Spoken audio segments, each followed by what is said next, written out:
Mrs. working in the Philippines problem eat the Filipino food for 3 times a day and almost rice. Rice trafficking is farming.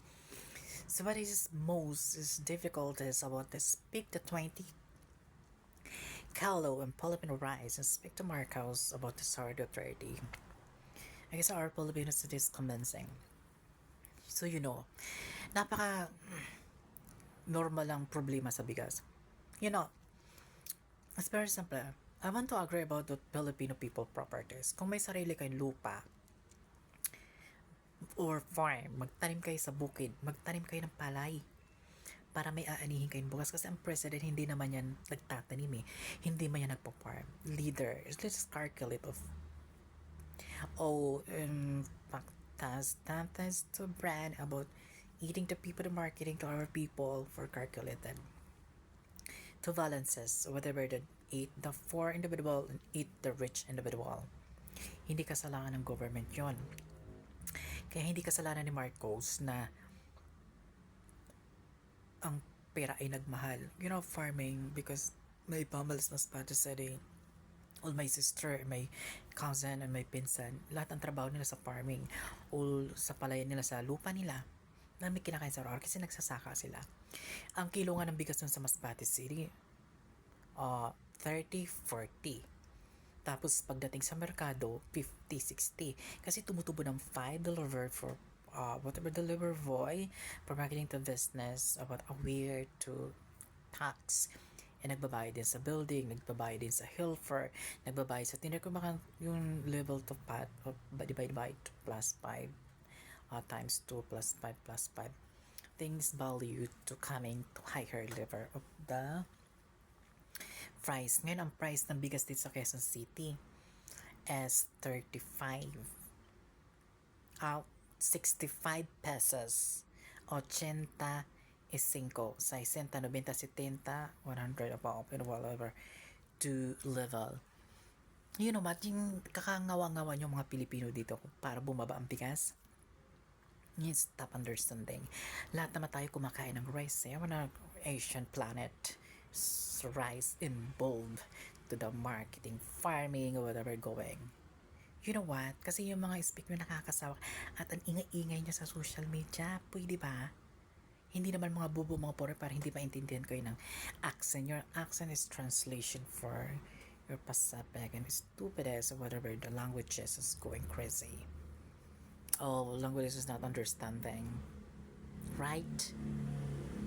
Kaya kayo mga mayayaman, kung kayo ay nagdadakdak dito sa Metro Manila bigas, di ba may lupa kayo or whatever your properties, pumunta kayo doon at magtanim kayo ng palay para may anihin kayo. Kasi kung bibili lang kayo sa market, ay wala mangyayari.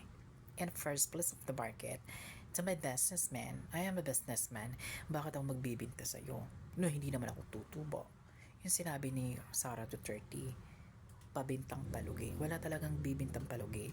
Lahat ng benta pa wrong. Ang tawag doon naman corrupt or over the price and going to levels corrupted. Ang corrupt at saka magnanakaw, sinungaling ay magkakamag-anak yan. Iisa lang ang dugo nila. This is difficulties.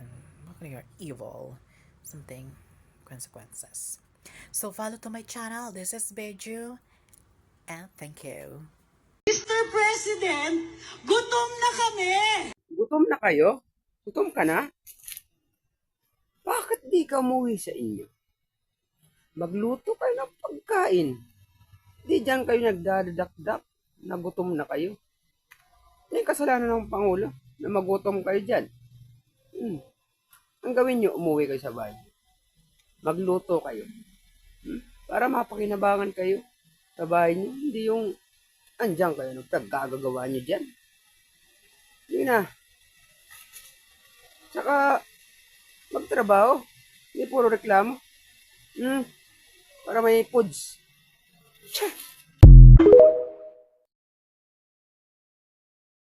Pinakakasuhan ng kasong administratibo ang pulis na may kakaibang content na nagbakla-baklaan sa kanyang social media platform sa TikTok na nag-viral kamakailan. Sa memorandum ni Police Major General Omega Jaire Pidel, Directorate for Investigation and Detective Management ng Philippine National Police, pinaimbestigahan ang TikTok user na pulis na nakilalang si Patrolman Algabin Said Marohom Salik na nakatalaga sa Lanao del Sur Police Provincial Office. Inatasan ni Fidel si Regional Director Police Brigadier General Arthur Ramos Cabalona ng Police Regional Office Bangsamoro Autonomous Region na magsagawa ng pre-charge investigation at maghain ng administrative charges laban kay Marohom Salik. Binigyan lamang ni Fidel ng hanggang sa June 23 si Cabalona para magsumite ng resulta ng investigasyon kung may nalabag sa gender sensitivity policy ng PNP si Marohom Salik. Samantala, dinilit na ni Marohom Salik ang kanyang TikTok account. Mula sa kauna-unan sa Pilipinas, DZRH, ako, Sherwin Balarabata Alfaro, tuloy-tuloy sa pagbabalita, tuloy-tuloy sa serbisyo, sama-sama tayo Pilipino.